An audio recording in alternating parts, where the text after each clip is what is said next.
Hello everyone, I Kuldeep welcome you all to today's 20 GK question specifically curated from Hindu as well as Indian Express। पर पहले आप इनको solve करें उससे पहले आज का न्यूज़ देखना जरूरी है, सिंपली बिकॉज कि ये क्वेश्चन आप तभी सॉल्व कर पाओगे जब आपने आज का न्यूज़ अच्छे से देखा है।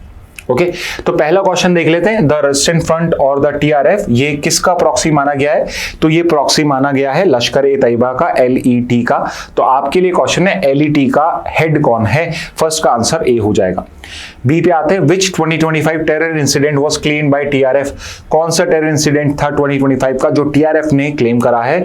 तो वो था आपका पहलगाम अटैक। ओके तो पुलवामा है, पहलगाम है, पठानकोट है, तो इसलिए आई वांट कि आप इस क्वेश्चन को इंपॉर्टेंट मान के चले। Pahalgam attack is the answer. Which article of Indian Constitution deals with the removal of a Supreme Court judge? तो आज हमने यशवंत वर्मा का केस कवर करा डिटेल में। तो आर्टिकल 124 है जिसमें सुप्रीम कोर्ट के जजेस के रिमूवल की बात है, और आर्टिकल 218 है जहां पे हाई कोर्ट जजेस के रिमूवल की बात है। Who is the authority to remove a judge from office? किसके पास में अथॉरिटी है? तो जो अपॉइंटिंग अथॉरिटी होता है उसी के पास में या उसके हायर ऑफिस के पास में ये पावर हो सकती है। तो बिकॉज जजेस को प्रेसिडेंट ऑफ इंडिया अपॉइंट करता है तो रिमूवल पावर भी प्रेसिडेंट ऑफ इंडिया के पास ही होती है। फिफ्थ पे आते हैं, on what grounds can a जज be removed according to the constitution? तो कौन से ग्राउंड्स हैं जिस पे जज को रिमूव किया जा सकता है? तो दो ग्राउंड्स हैं, प्रूव्ड मिसबिहेवियर और इनकैपेसिटी। और इनकैपेसिटी फिजिकल भी हो सकती है और मेंटल भी हो सकती है। तो फिफ्थ का करेक्ट आंसर हो जाएगा डी। नेक्स्ट पे आते हैं, which act outlines the detail procedure for the investigation into the conduct of जजेस? तो बेसिकली जो इन्वेस्टिगेशन होती है इनटू जजेस कंडक्ट वो किस पर्टिकुलर लॉ के अंडर में है? तो वो आपकी करी जाती है अंडर जजेस इंक्वायरी एक्ट ऑफ 1968। तो सिक्स्थ का आंसर ए हो जाएगा। A motion for removal of a जज can be initiated in Lok Sabha with the signature of at least how many members?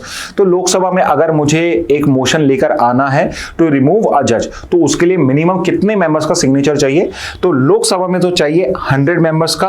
और नेक्स्ट क्वेश्चन है कि राज्यसभा में कितने का चाहिए? तो राज्यसभा में चाहिए अराउंड 50 मेंबर्स का। तो सेवेंथ का आंसर तो है सी और एट्थ का आंसर है बी।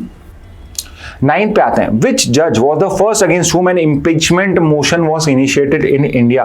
तो ये चारों वो जजेस हैं जिनके अगेंस्ट में कभी इम्पीचमेंट मोशन इनिशिएट करने की कोशिश करी गई थी या करी गई, पास नहीं हुआ एक हाउस में, या एक में पास भी हो गया दूसरे में पास नहीं हुआ, या उससे पास होने से पहले पर्सन ने ही रिजाइन कर दिया।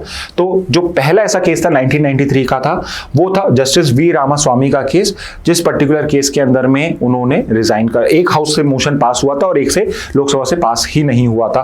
तो नाइन्थ का करेक्ट आंसर हो जाएगा डी। नेक्स्ट पे आते हैं, which of the following bodies can impose multilateral and legally binding sanctions under international law?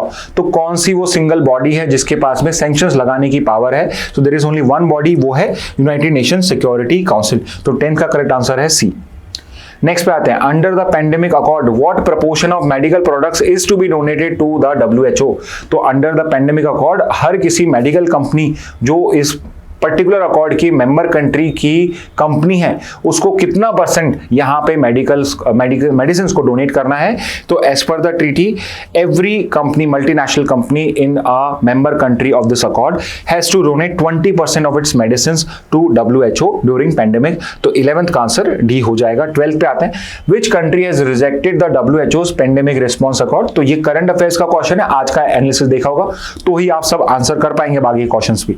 तो 12th का आंसर है D, United states the country जिसने इसको रिजेक्ट कर दिया है। 13 पे आते हैं, इंडिया का स्टेटस क्या है पेंडेमिक अकॉर्ड को लेके? क्या इसने साइन करा? Is it thinking about it और is it not going to sign it? तो India is a member of this particular accord और India was one of the active members who wanted this particular accord to come in force. तो 13th का answer हो जाएगा D. Next पे आते हैं, WHO is headquartered in which country? तो WHO का हेडक्वार्टर कहां पे? तो WHO का हेडक्वार्टर है स्विट्जरलैंड में in the city of Geneva. तो 14th का आंसर हो जाएगा बी। 15 पे आते हैं, the 2025 report on Yamuna pollution was prepared by DPCC, Delhi pollution control board, but as per the direction of which body? किस बॉडी ने यहाँ डायरेक्शन दिया था? तो ये एकदम आप मान लीजिए पैसेज बेस्ड क्वेश्चन हो गया आपके लिए। तो अगर आपने देखा तो आप इजीली आंसर कर सकते हैं कि यहाँ पे जो रिपोर्ट बनाई गई बाय DPCC वो on the recommendation of NGT, national green tribunal ने ऑर्डर दिया था उसको रिपोर्ट बनाने के लिए। 15th का आंसर इसलिए ए होगा। 16 पे आते हैं, what does biochemical oxygen demand indicate? BOD, bio oxygen chemical demand. Biochemical oxygen demand क्या होता है? तो it is basically the oxygen needed to decompose organic matter in water. यानी कि अगर यहां पे उसके अंदर में इतना ऑक्सीजन नहीं होगा तो जो भी उसमें वेस्ट आ रहा है वो जो पर्टिकुलर वेस्ट है वो डिस्पोज ऑफ नहीं होगा और वो आपका हमेशा सस्पेंडेड फॉर्म में वाटर का पार्ट ही बना रहेगा। तो 16 का करेक्ट आंसर हो जाएगा C. 17 what is the safe BOD limit for water according to CPCB.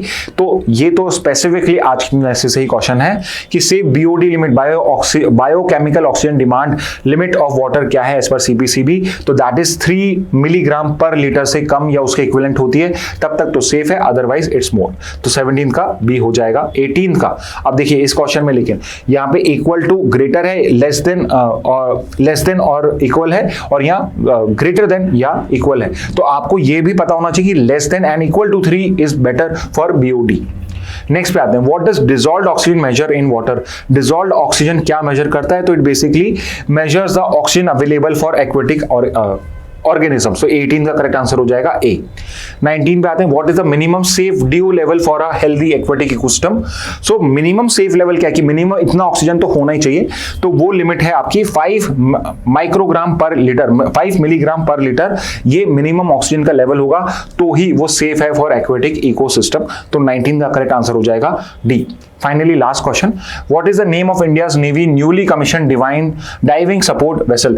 तो डाइविंग सपोर्ट वेसल है आपका जिसमें हम सबमरीन्स को रेस्क्यू करने के लिए हमने इसको यहां पे करा है। तो एक तो है आपकी आईएनएस निपुण जो अभी तक कमीशन नहीं हुई है। तो कौन सी कमीशन हुई है? तो अभी कमीशन हुई है आईएनएस निस्तार। तो करेक्ट आंसर 20 का हो जाएगा सी। तो यहां पे कंफ्यूज करने के लिए एक आईएनएस निशान भी मैंने ऐड करा था, बट अगर आप सी ऑप्शन तक तो पहुंचोगे तो आप इसको भी सही मार्क कर पाओगे। तो 20 का करेक्ट आंसर क्या होगा? ऑप्शन सी।